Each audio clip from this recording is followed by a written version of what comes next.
Back against the wall, what do you hold on to? I know it's something that we all go through. Just aim for yours. When it rains, it pours. I'll learn how to fly again. That's what I have to deal with.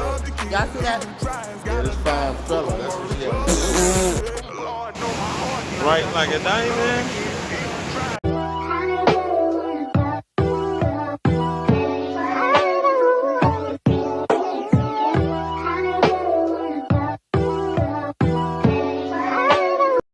Welcome back to Behind Closed Doors. I'm Asha, and this is Sexy chocolate. this Kelvin. We wanted to thank you all for all the love that we've been receiving. We actually got an inbox from someone, and they were asking like, how long y'all been together, and how do y'all keep it fun, and how do you make it last so long, and stuff like that. So we wanted to go ahead and talk about that. There's so many qualities that you have to possess in order to make any type of relationship last. So it's like, we can't get it all in one video. But we do want to talk about teamwork and communication, because those are two of, I feel like, the biggest and most important qualities that you have to possess in order to make any type of relationship last. Now, I was looking on Instagram the other day, and I was talking to Cal, and I was like, damn, this quote's so deep. And the quote was, just because I carry it all so well doesn't mean it's not heavy. And when you think about that, it's like, dang, that is so true. Like, you see it in so many relationships where, someone is holding that shit down and they're like doing it and carrying it. And it's like, yeah, I'm doing this thing right here. Like, I'm holding us down, but it's like, it's still heavy. You have to recognize that it's still heavy. So when it comes to that and teamwork, like, how do you view that in like a relationship? Like, what do you think about teamwork as far as like in a relationship or a marriage? Man, that shit was real deep, man. Real deep. I'm about to download Instagram as soon as possible. He just sweet. But what I think about teamwork, I think teamwork in a relationship, it should be 50-50. I'm gonna elaborate with 50-50 what I meant about 50-50. When your wife, husband is cooking, you also can cook. Cleaning, you also could clean. Helping out with the kids, everything like that, you know what I mean? So, why you sound so dead? Because I ain't eat nothing yet, you know what I'm saying? Yeah, these people don't want to hear you sounding like a damn dead zombie. Shit, I would love to eat a bowl of cereal while I'm doing this thing. No. Okay, anyways, but that is so true. That's so true. You have to put in the same amount of effort, because I remember back when we first started dating and he was going to cook for me. Now, mind y'all, he do not know how to cook. Well, he didn't know how to cook. I've taught him how to cook a few things now. I've taught him how to cook a few things, so now he's better. But he did not know how to cook. Tell them what the first meal was that you made me. Man, you getting me hungry now. I made some good ass mac and cheese. Doxed. I made fried Roger Wood sausages. It was not Roger Wood. Those was breakfast sausages. The little links. What is it? Banquet, I think. Them little links. It was breakfast sausages and no, was it? It was breakfast sausages and macaroni, boxed macaroni. But you know what? It wasn't even about that. It wasn't about the fact of it being breakfast sausages and boxed macaroni. It was just the fact that he, put in that effort and showed that, even though I don't know how to cook, I'm going to do this for you because I want to feed you. I want to make sure you straight. So I appreciated that. And that's something too, like, even if your man is not the best cook or your woman is not the best cook and he actually tries, you have to learn how to appreciate and thank and have gratitude for those moments, because, it's the thought that counts. You get what I'm saying? But I definitely agree with you, like, it should be a level of balance when it comes to responsibilities. But what about, like, if the person can't cook and, like, say, for instance, you couldn't cook and I was okay with that. I was okay being the cooker. Like, how do you feel like it should be balanced out when it comes to situations like that? With our situation, when you was cooking, what I was doing the dishes, I was setting up the plates, I was making the drinks. So stuff like that, you can take initiative to do. Yeah, that's for your true. spouse.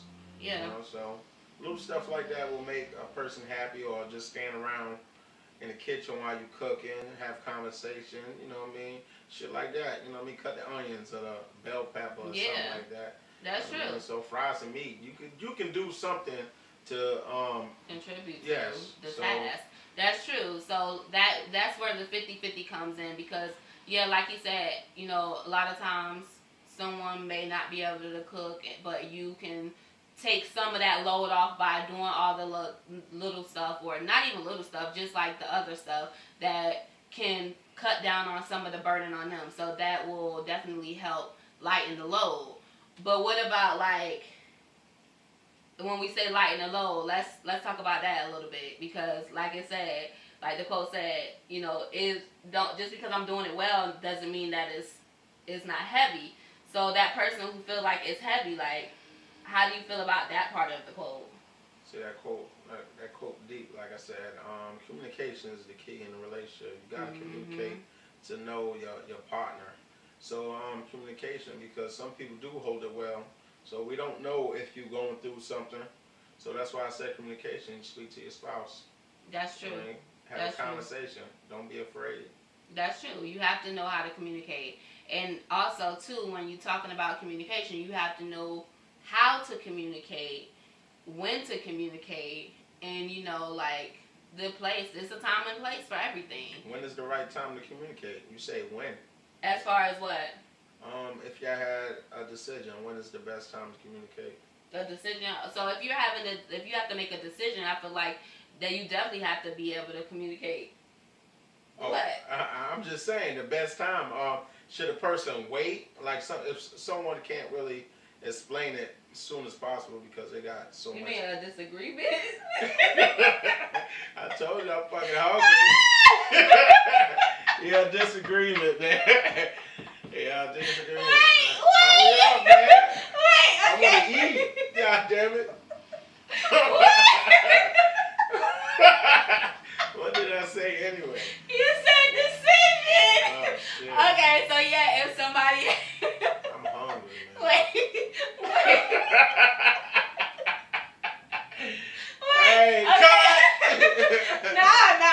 cut! No, okay, man. for real. Decision, man, decision. You A disagreement, I'm hungry, man. Okay, nah, but It's for real. It's all in the brain. Come on, Nah, for real.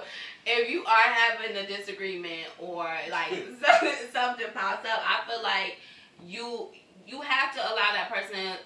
It depends on the person. Like, if they need time to cool off, then you want to definitely allow them that time to cool off, because you don't want to go into a conversation when someone's angry, because that's when things are said that shouldn't have been said, when you're saying things out of anger, and that's just no. So you want to be able to allow them that cool off time, but at the same time, you don't want that cool off time to be like 3 days later. Like, that's a recipe for disaster, point blank, period. So you want to make sure that you're allowing them that time, but you also want to nip whatever it is in the bud. You want to, or either come to agreement or agree to disagree as soon as possible, because you don't want that lingering and festering and building up. Because I remember in our relationship, in our marriage, you know, I was that person who held stuff in. Like, I'll just hold it in until eventually I will blow. So it was like, you would do something that bothered me, but instead of me communicating with him, I would hold that in, and then something else would pop up, and then I'll hold that in, and then I walk in the bathroom, and I see the shower curtain not closed, you know, and now it's World War III, because why is my shower curtain not closed? Like, what's so hard about closing the damn shower curtain? But in all reality, it wasn't about the shower curtain. It was about the fact that he had done something earlier that week that bothered me, and I didn't communicate that with him. So, you know, it built up. And you don't want that to happen in your relationship. So you definitely need to, you know, as it comes, you need to have that discussion. You need to know how to have that discussion, because a lot of times it's not what you say, it's how you say it. So being able to say it and come across the right way is definitely vital when trying to fix any type of disagreement or, you know, address anything that is causing some type of tension and, you know. And when you speak to your spouse, is the right way to speak. You know what I mean? You don't downgrade. You're supposed to upgrade your partner. So before you have a conversation, don't start with that stupid and all that other stuff. You know what I mean? Speak well. Speak, you know. Yeah, and that goes into, you know, properly addressing the issue or addressing the person. Like, you have to know how to speak to them. You have to know how to communicate any type of frustration. Like, and that's why having that cooling off period is important as well. So that way you're able to calm down and come to the conversation with a clear and open mind. So that way you guys can get to a resolution or either agree to disagree on whatever it is that you are having that disagreement on. So, you know, just to sum it all up, just being able to communicate and work as a team, that right there alone can take you a long way. There are a lot of other qualities that we will be talking about, but those two, if you possess great communication skills and you're willing to work as a team and not only think about self, then you definitely can make it work. You know, you can make it last. So, you know, we thank you for tuning in to another episode with us. We know this one wasn't like a whole hilarious, funny, but we wanted to also dive deep into some real conversations and some real shit when it comes to being with somebody. Like, you gotta know how to, you know, get those tools, or you have to possess those tools in order to really build and make something work and, you know, have love, period. Love. So. And I'm hungry. But anyways, at the end of the day, no relationship is perfect.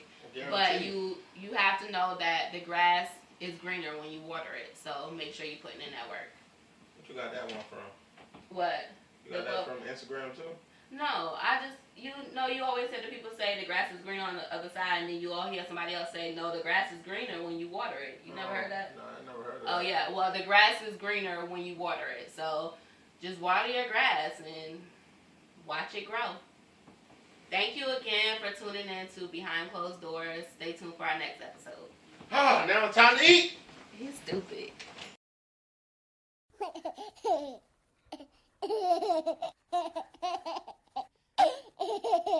Welcome back to Behind Closed Doors. I'm Asha, and this is. You ain't even let me say it. This is. Damn long. I didn't even get to finish my name. Shit. My God. Defied the odds when got me a job, but they wasn't paying me proper. I'm a gangster, my heart colder than Chicago. This black and violent just put bullets in my car, though. Lord know my heart, and I got so much love to give.